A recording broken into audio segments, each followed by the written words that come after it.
அடுத்தபடியாக நம்முடைய கடையநல்லூர் முன்னாள் எம்எல்ஏ கடையநல்லூருடைய அத்தனை இடங்களுக்கும் சென்று சுழன்று மக்களின் தேவைகளை நிறைவேற்றி இந்த மக்களின் உள்ளங்களிலே இடம்பெற்று சமுதாய சேவை ஆற்றி வருகின்ற இந்திய யூனியன் முஸ்லிம் லீக்கினுடைய மாநில பொதுச் செயலாளர் எங்கள் உள்ளம் நிறைந்த எங்களின் வழிகாட்டி Alhaj KAM Mohammed Abubakkar ex MLA அவர்கள் இப்பொழுது வாழ்த்துரை வழங்குவார்கள். அஸ்ஸலாமு அலைக்கும் வரஹ்மத்துல்லாஹி வபரகாத்துஹு. பிஸ்மில்லாஹிர் ரஹ்மானிர் ரஹீம். பிஸ்மில்லாஹிர் ரஹ்மானிர் ரஹீம். அளவற்ற அல்லாஹ்வுக்கும் நிகரற்ற எல்லா உள்ளுமாகிய அல்லாஹ்வின் வார்த்தையை ஸலவாத்தும் ஸலாமும் நபியின் மேலான தலைவர் முஹம்மது முஸ்தபா ரசூலுல்லாஹி ஸல்லல்லாஹு அலைஹி வஸல்லம் அவர்களுடைய உத்தம குடும்பத்தார்கள் சஹாபாக்கள் மக்கள் நல்லடியார்கள் குறிப்பாக நம் அனைவரும் வரலாற்று சிறப்புக்குரிய கடையநல்லூர் பைசுல் அன்வார் அரபி கல்லூரியுடைய சிறப்புக்குரிய இந்த பட்டவிழாவுக்கு தலைமையேற்று சிறப்பித்துக் கொண்டிருக்கக்கூடிய கல்லூரியினுடைய நிர்வாக தலைவர் பாளையங்கோட்டை சரகத்துல்லாப்பா கல்லூரியுடைய தாளாளர் அருமை பெரியவர் ES பதுரப்பாணி சாஹிப் அவர்களே, தந்தையினுடைய வழி என்று சிறப்புக்குரிய இந்த ஆன்மீக கேந்திரமாக இருக்கக்கூடிய நம்ம மதரசாவை சிறப்பாக வழிநடத்தி வரக்கூடிய முதல்வர் அரசினுடைய மாவட்ட சாமி அன்புக்குரிய மௌலானா மௌலவி ஏவை மொய்தீன் அவர்களே, முன்னிலை வைத்து சிறப்பித்துக் கொண்டிருக்கக்கூடிய முகமது இஸ்மாயில் சாஹிப் உள்ளிட்ட சமுதாயத்தினுடைய முன்னோடிகளே, அருமை பெரியவர்களே, சிறப்பாக ஒரு நல்ல உரையை எல்லாம் அழகுபட அறிவுபூர்வமாக சமுதாயத்திற்கு சொல்லி அற்புதமாக கட்சியில் இருக்கக்கூடிய கோயம்புத்தூர் கரும்புக்கடை அகல் சுற்றத்தில் ஜமாத் பள்ளிவாசலுடைய தலைமை இமாம் கண்ணியத்திற்குரிய மௌலானா அப்துல் அசீஸ் பாரதின் பாக்கள் எழுந்தவர்களே, பாராளுமன்ற நிகழ்வுகளிலே தொடர்ந்து பங்கேற்று எப்படியும் கல்லூரியினுடைய எல்லாருக்கும் வருகை தருவேன் என்ற நோக்கத்தோடு தலைநகர் டெல்லியிலிருந்து இங்கே வருகின்றக்கூடிய தமிழ்நாடு வக்ஃப் வாரியத்தினுடைய தலைவர் முஸ்லிம் லீக் பேரியக்கத்தினுடைய மாநில துணைத் தலைவர் ராமநாதபுரம் நாடாளுமன்ற உறுப்பினர் அருமையண்ணன் நவாஸ் அவர்களே, மற்றும் இங்கே திரளாக வருகின்றக்கூடிய உள்ளிட்ட சமுதாயத்தினுடைய முன்னோடிகளே, அருமை பெருமக்களே, கண்ணியத்திற்குரிய உலமா பெருமக்களே, ஜமாத்தினர்களே, சகோதரிகளே, சகோதரிகளே, பட்டங்களுக்குரிய பயிற்சிகளே,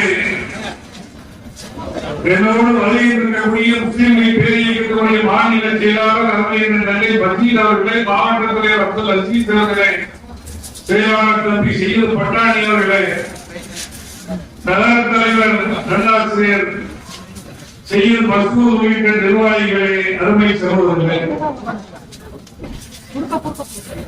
நமது பைசுல் அன்வார் அரபி கல்லூரியுடைய பட்டமளிப்பு விழாவில்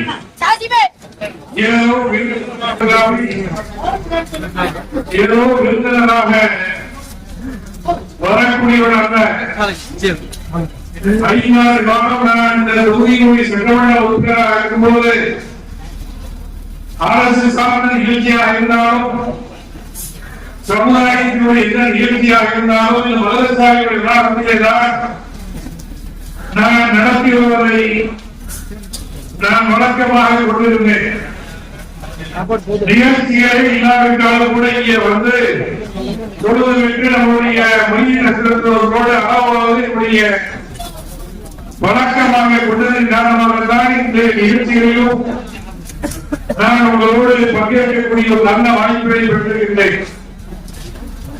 மறைந்தும் நம் நினைவில் இருக்கக்கூடிய இந்து வந்தார்கள் எப்படியெல்லாம் இந்த மதரசாவை நிறுவதற்கு அவர்கள் கண்ணும் கருத்துமாக இருந்து சிறப்புக்குரிய பணிகளை செய்தார்கள் என்பதை நம்முடைய அசீஸ் பாக்கள் அவர்கள் சொன்னார்கள். அது எல்லா காலங்களிலும் எவ்வளவு கஷ்டப்பட்டு இந்த நிறுவனத்தை நிறுவினார்கள் என்பதை நாம் எல்லாம் கேள்விப்பட்டிருக்கிறோம். அரசியல் ரீதியாக முஸ்லீம்களின் பேரியக்கத்தை வளர்ப்படுத்தக்கூடிய பணிகளிலும் இந்து வாழ்ந்தால் இருந்தவர்கள் சிறப்பாக பணியாற்றியதை புதியவர்கள் சொல்ல நானும் கேட்டிருக்கிறோம். அவர்களை போன்றே அவருடைய மகனாரும் இந்த கல்லூரியில் நடத்துவதற்காக வேண்டி பல்வேறு நிலைகளிலே சிரமங்களை மேற்கொண்டு வளர்ச்சிக்காக வேண்டிய அனைத்து திட்டங்களை வகுத்து செயல்படக்கூடியவராக இருக்கின்றார். 49 ஆண்டுகளை கடந்து வருகின்ற ஆண்டு நமது பைசூல் அன்வார் மதரசாவினுடைய பூர்வீக ஆண்டாக சிறப்போடு கொண்டாட இருக்கின்றோம். அதன் மூலமாக சமுதாயத்திற்கு சொல்ல வேண்டிய செய்திகளை எல்லாம் அற்புதமாக எடுத்துரைக்க வேண்டும் என்ற வேண்டுகோளையும் ஒரு மலரை தியானித்து கடலிகளுடைய வரலாறோடு இந்த மதரசா சமூகத்திற்கு ஆற்றிக்கக்கூடிய பணிகளையும் அதை வெளிக்கொள்ளக்கூடிய பணிகளை கண்டிப்பாக செய்வார்கள் என்ற நம்பிக்கை நமக்கு இருக்கிறது. ஒரு மதரசாவை நடந்தது எவ்வளவு கஷ்டங்கள் எல்லோருக்குமே தெரியும். அதிலும் குறிப்பாக தமிழ்நாட்டை சேர்ந்த மாணவர்களாகவே வைத்து மதரசாவை நடத்தக்கூடிய நிறுவனங்கள் அங்கும் இங்குமாக சில மதரசாக்கள் தான் இருக்கிறது. பல ஊர்களில் மதரசாக்களை தமிழ்நாட்டை சேர்ந்த மாணவர்கள் இல்லாமல் எப்படியும் மதரசாவை நடக்க வேண்டும் என்பதற்காக வேண்டி வட மாநிலத்திலிருந்தும் அண்டை மாநிலங்களிலிருந்தும் மாணவர்களை அழைத்து வந்து நிர்பந்தத்துக்காக வேண்டி மதரசாவை நடத்தக்கூடிய சூழ்நிலையில் இந்த பயிற்சிகளாக பட்டியலில் இருக்கக்கூடிய அனைவர்களை தமிழகத்தை சேர்ந்தவர்கள் என்ற அறியும் பொழுது நமக்கெல்லாம் வெட்ட மகிழ்ச்சியாக இருக்கிறது. ஹசரத் அவர்கள் சொன்னது போல ஆலிம்கள் இல்லை என்று சொன்னால் மார்க்கத்தை தெரிந்து கொள்ள முடியாது.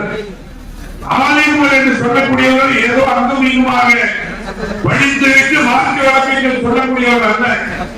7 ஆண்டு காலம் இங்கேயே தங்கியிருந்து படித்து அனைத்து விஷயங்களையும் தெரிந்து நம்முடைய ஹசரத் அவர்கள் சொன்னது போல எந்த ஒரு பிரச்சனையாக இருந்தாலும் அதற்கு இஸ்லாத்தினுடைய அடிப்படையில் தீர்வு சொல்லக்கூடியவராக கண்ணியத்திற்குரிய உலமா பெருமக்கள் இருக்க வேண்டும். எந்த பிரச்சனைகளாக இருந்தாலும் பல்வேறு ஆதாரங்கள் சொன்னாங்க. கேட்டு சொல்ற வச்சு சொல்றது இல்லாம உரிய ஆதாரங்களோடு விளக்கி சொல்லக்கூடியவராக இருக்க வேண்டும்.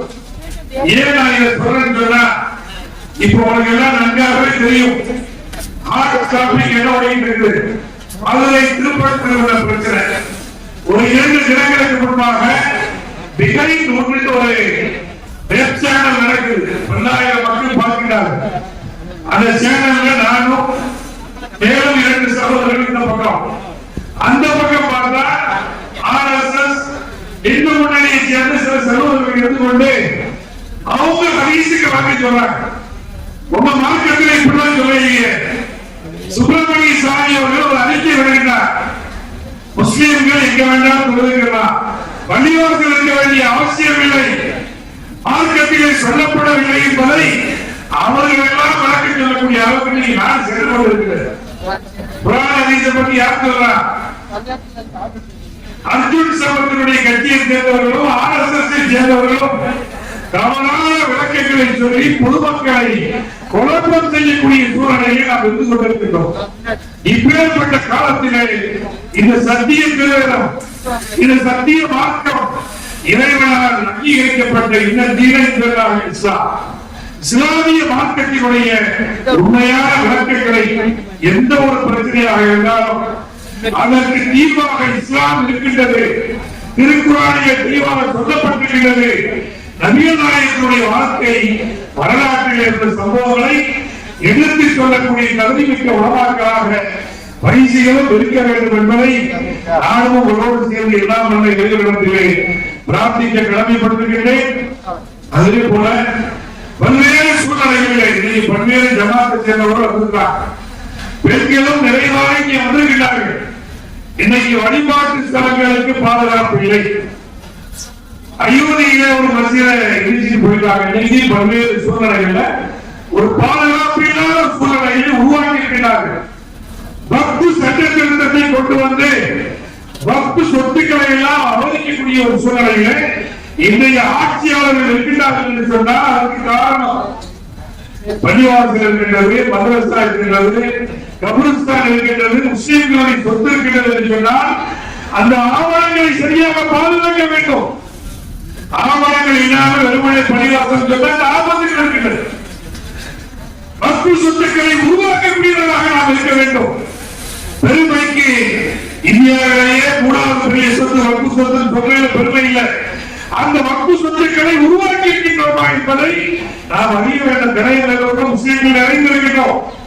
கடையிலூர் பக்கத்தில் இருக்கக்கூடிய கிராமங்களில் இருக்கக்கூடிய பள்ளிவாசல்கள் எப்படி இருக்கின்றன, பராமரிக்கப்படுகின்றனவா? அந்த கபரிஸ்தான்களுக்கு அங்கே சுற்றுச்சூழல் எழுப்பப்பட்டிருக்கின்றனவா? ஆவணங்கள் சரியாக இருக்கின்றதா என்பதை பார்க்க வேண்டிய கடமை நமக்கு இருக்கிறது. ஐக்கிய ஜமாத்துடைய தலைவராக நம்முடைய பிடிஎஸ் ஆட்சியாளர் இருக்கிறார். அவர்களும் இங்கே அது ஜமாத்துக்கு பொறுப்பேற்கக்கூடியவராக இருக்கிறார்கள். எனவே நமக்கு ஒரு ஆழமான காலத்திலே நம்மை சோதிக்கக்கூடிய ஒரு சூழ்நிலையை இருந்து கொண்டிருக்கிறோம். போராட்டம் ஆர்ப்பாட்டம் என்று பண்ணினால் கூட இதை சரியாக நம்முடைய ஆவணங்களை, நம்முடைய சொத்துக்களை, ஒக்குகளை பாதுகாக்கக்கூடியவராக நாம் அனைத்தையும் உருவாக்கக்கூடியவராக நாம் இருக்க வேண்டும் என்பதையும் நல்ல நேரத்திலே அனைவருக்கும் கடமை என சொல்ல கடமைப்பட்டிருக்கின்றோம். இவருடைய ஊர் காணிப்படத்துக்கு பக்கத்தில் குரும்பூர் மெயின் ரோடு ஹைவேஸ்ல ஒட்டே நாள் இயக்க நிலம் அழகப்பூர் வைத்தியநாதர் பள்ளிவாசலுக்கு சேர்ந்தது. 300 வருஷம் பள்ளிவாசல். 40 வருடம் அங்கே தொழுகை நடக்கவில்லை. பாலடைஞ்சு போய் உள்ள முழுக்காடாக இருந்தது. 6 மாதத்துக்கு முன்பாக முஸ்லீம் லீக்கின் சார்பாகவும் முயற்சி ஏற்படுத்தி ஆவணங்களை எல்லாம் பாதுகாத்து இன்னைக்கு சுற்றுச்சூழல் எழுப்பி அங்கே பள்ளிவாசல் உருவாக்கப்பட்டிருக்கிறது. ஒரு மதரசாவும் அங்கே உருவாக்கக்கூடிய சூழலை அந்த பள்ளிவாசலை நடப்பதற்கு மதுவாரிக்காக வேண்டி ஒரு 7 கடைகளை கட்டி அங்கே 1.5 ஏக்கர் நடத்தி பாதுகாத்திருக்கிறோம். ஒரு இடம் தான். தூத்துக்குடி மாவட்டத்திலே இருக்கிற கிராமப்புறங்களில் நம்ம ஆட்கள் எல்லாம் சென்னைக்கு போயிட்டாங்க. ஊர்களுக்கு வருவதே இல்லை. பள்ளிவாசலை பாதுகாப்பதில்லை. ஆக்கிரமிப்புக்கு உள்ளாகக்கூடிய சூழலிலே இருந்து கொண்டிருக்கிறது. எனவே நமக்கு தெரிந்த வகையில் இந்தியா முழுவதும் பாதுகாக்க பெரிய விஷயம். தமிழ்நாடு முழுவதும் பாதுகாக்க முடியும் என்பது பெரிய விஷயம். நம்மை சுற்றி இருக்கக்கூடிய முஸ்லீம்கள் நிறைந்து வாழக்கூடிய கடையநல்லூர், புளியங்குடி, தென்காசி போன்ற பகுதிகளிலே அவர்களுடைய சுற்று வட்டாரத்திலே இது போன்ற நிலையில் இருக்கக்கூடிய சொத்துக்களை, இறைவனுடைய இல்லங்களை பாதுகாக்கக்கூடிய முயற்சிகளில் நாம் இருக்க வேண்டும். இதற்காக வேண்டியதான் இப்படியெல்லாம் ஒரு ஆபத்து உருவாக வேண்டும் என்ற ஒரு சூழ்நிலையில் தான் பூரணத்தோடு 1991ஆம் ஆண்டு அசீஸ் பாக்கரி அவர்கள் சரவான வழக்கு பற்றி சொன்னாங்க. அதை தொட்டு மனாத்வாலா சாஹிபுடைய உரைகளையும் குறிப்பிடுவார்கள் என்று எதிர்பார்த்து சொல்லவில்லை. அந்த சரவான வழக்குக்காக வேண்டி 11 மணி நேரம் சரியத் சட்டத்தினுடைய வழக்குகளை, சரியத் முஸ்லீம் பெண்களுக்கு வழங்கியிருக்கக்கூடிய உரிமைகளை பற்றி பாராளுமன்ற வரலாற்றிலேயே இதுவரைக்கும் யாரும் பேசினால் அவருக்கு உலகியவர் மறைந்தும் நம் நிலையில் இருக்கக்கூடிய குலாம் முகமது மனாத்வாலா சாஹிப் அவர்கள் முஸ்லீம் பேரியக்கத்தினுடைய தலைவர். அதே மனாத்வாலா சாஹிப் தான் 1991ஆம் ஆண்டு ஒரு சட்டத்தை முன்மொழிந்தார்கள். அந்த சட்டம் என்ன சொல்றது? வழிபாட்டு ஸ்தலங்கள் பாதுகாப்பு சட்டம், Places of Muslim Protection Act. அந்த சட்டத்தில் என்ன சொல்றீங்கன்னா, இன்னைக்கு ஆளக்கூடியவர்களும் அவருடைய கட்சியை சேர்ந்தவர்களும் ஒவ்வொரு வக்ஃப் சொத்துக்களையும் தோண்டி தோண்டி பார்க்க வேண்டும். உள்ளங்க சிலை இருக்குதா, அணை இருக்கா, இது இருக்கா, குழப்பத்தில் பண்றாங்க இல்லையா? அதன் காரணமாகத்தான் ஒரு அறிவுபூர்வமாக ஒரு சட்டம் கொண்டு வரப்பட்டது. சுதந்திரத்துக்கு முன்னே இந்தியா ஒரு நாடே கிடையாது. பெருசா பிரிட்டிஷாருடைய ஆளுமையில் இருந்த இடங்கள், அதே போன்று குறுகிய மன்னர்கள் 600 சமஸ்தானங்கள் இருந்தன. அதை எல்லாத்தையும் இணைத்துதான் இந்தியன் யூனியன் உருவாக்கி இருக்கிறார். அப்படி இருக்கும்போது முன்பு எப்படி இருந்தது என்பது யாருக்கும் தெரியாது. அந்த அடிப்படையில் இந்த சட்டத்தினுடைய அடிப்படை 1947ஆம் ஆண்டு ஆகஸ்ட் 15ஆம் தேதி எந்தெந்த வழிபாட்டு ஸ்தலங்கள் எப்படி இருந்ததோ அதே நிலையை தொடர வேண்டும். 1947 ஆகஸ்ட் 15ஆம் தேதி பள்ளிவாசலா இருந்தால் பள்ளிவாசல், அதற்கு முன்பு எப்படி இருந்தது பேசக்கூடாது. சர்ச்சா இருந்தால் சர்ச்சா, கோயிலா இருந்தால் கோயில். இந்த சட்டம் பாரதூரமாக ஏகோபித்த வகையிலே அன்று நிறைவேற்றப்பட்டது. அந்த சட்டத்தினால் குடிதோட்டி பறக்கக்கூடிய வகையிலே இன்னைக்கு பிரச்சனைகளை ஒவ்வொரு இடமாக உருவாக்கி கொண்டிருக்கிறார்கள். எல்லாம் வல்ல இறைவன் நம்மை பாதுகாக்கக்கூடியதாக இருக்கின்றார். சமூகம் விழிப்புணர்வோடு இருக்க வேண்டும், அறிவுபூர்வமாக செயல்பட வேண்டும். உணர்ச்சிகளுக்கு இடம் கொடுக்காமல் நம்மளுடைய கட்டமைப்புகளை பாதுகாக்கக்கூடிய வகையிலே நாம் செயல்படுவது நம்முடைய கடமையாக இருக்கின்றது என்ற வேண்டுகோளை வைத்து இங்கே பட்டமேற்கக்கூடிய இருக்கக்கூடிய பயிற்சிகளும் அதே போன்ற ஆய்வுகளும் எல்லா நிலைகளிலும் அவர்களுடைய சொந்த வாழ்க்கையிலும் பயன்பெற்று நல்ல உயர்ந்த தர்ஜாக்களை பெறுவதோடு சமூகம் பாதுகாப்பாக இருப்பதற்கு உங்களுடைய பணிகளை தொடர்ந்து செய்ய வேண்டும் என்ற வேண்டுகோளோடு நம்முடைய மதரசாவுக்கு என்னென்ன வகையிலே யார் யாரெல்லாம் இதற்கு உழைத்திருக்கிறார்களோ, உழைத்துக் கொண்டிருக்கிறார்களோ, பணியாற்றி வரக்கூடிய உஸ்தாதுமார்கள் மற்றும் அனைவர்களுக்கும் எல்லாம் அந்த இறைவனத்திலே நான் பிரார்த்தித்து, நான் ஒரு சமரச கூட்டம் காயப்படத்தில் ரயில்வே பணியில் சம்பந்தமாக எல்லா அதிகாரிகளும் அங்கே வருகிறார்கள். நான் வழங்கி கூட்டம், எனவே அதற்கு நான் உடனடியாக செல்ல வேண்டிய காரணத்தினாலே உங்களிடத்திலே பொறுத்துக் கொள்ளுமாறு கேட்டு, எல்லாம் வந்த இறைவனுடைய நல்லவனும் அண்ணன் பெருமானார் முகமது ஸல்லல்லாஹு அலைஹி வஸல்லம் அவருடைய சபாத்தும் நம் அனைவரும் மீதும் குறிப்பாக இந்த பயிற்சி பண்ண பெறக்கூடிய அனைத்து உலமாக்கள் மீதும் என்றென்றும் உண்டாவதாக வாய்ப்புக்கு நன்றி. அஸ்ஸலாமு அலைக்கும் வரஹ்மத்துல்லாஹி வபரகாத்துஹு.